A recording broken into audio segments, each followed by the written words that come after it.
Thank you. Mr. McMullen, I want to address Kroger's workforce practices and specifically how you accommodate or how you treat requests for accommodation. Let's suppose hypothetically that Kroger had a vegan worker with strong ethical beliefs about animal welfare. If she requested to work outside, say, the butcher department and instead in the produce department, would Kroger accommodate that request? Thank you, Senator, for the question. And it's one of the nice things about one of our retail stores. There's many different areas, and we routinely have people transferring between departments. Some of that is just personal interest.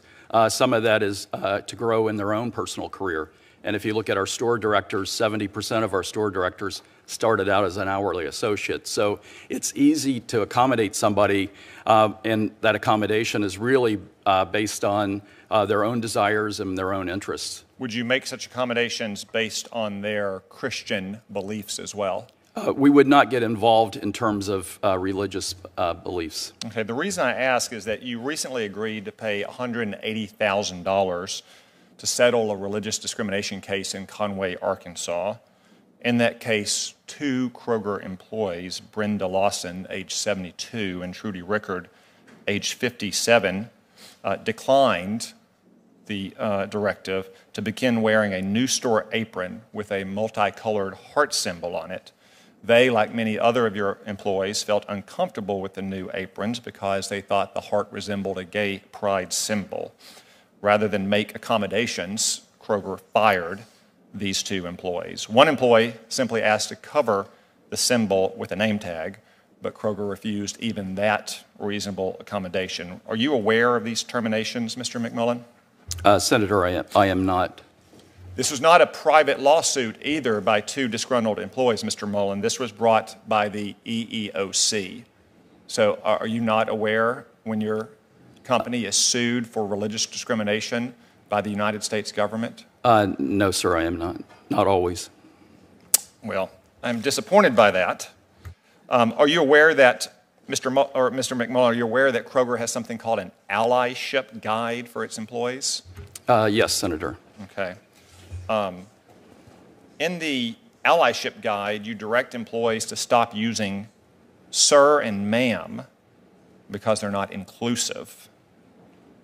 Do you expect 72-year-old employees in rural areas of Arkansas to really stop using words like sir and ma'am? If you look at our allyship guide overall, it's trying to support our associates in going forward and trying to be inclusive for everybody with all different beliefs. And when you look at our associate resource group, our associate resource groups were created several years ago for people with different types of interests. And we think it's incredibly important to be an inclusive, opening culture to welcome all associates. If employees in your stores in rural Arkansas refer to other employees or customers as sir or ma'am, do they face disciplinary action? Not that I'm aware of, sir. I would have to ask.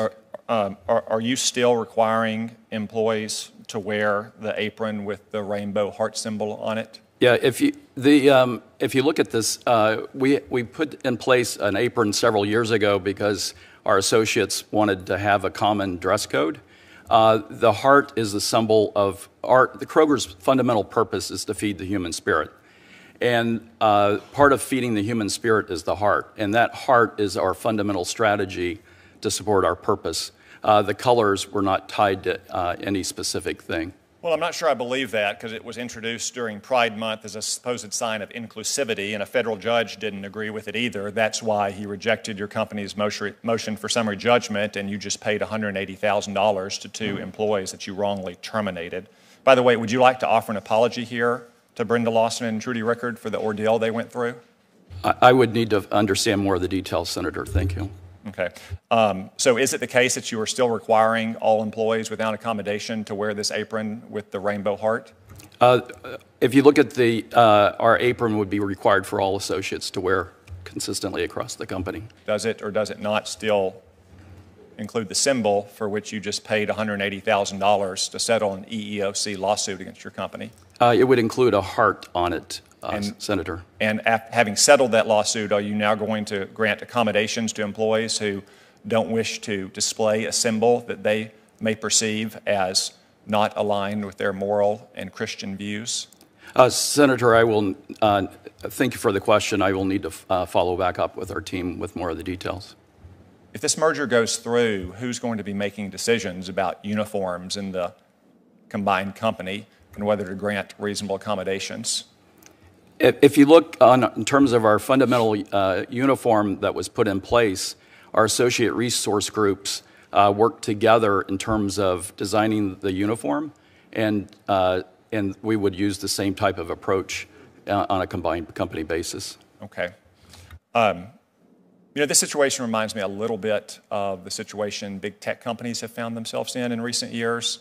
They've come to Washington because they fear regulation from our Democratic friends or action by the Biden administration, and they expect Republicans, who are traditionally more supportive of free enterprise, to come to their defense. And I've cautioned them for years that if they silence conservatives and center-right voters across the country, if they discriminate against them in their company, they probably shouldn't come and ask Republican senators to carry the water for them whenever our Democratic friends want to regulate them or block their mergers. So I've heard a lot of questioning about that today, and I've read a lot about it in the news. And I'll say this: I'm sorry that's happening to you. Best of luck.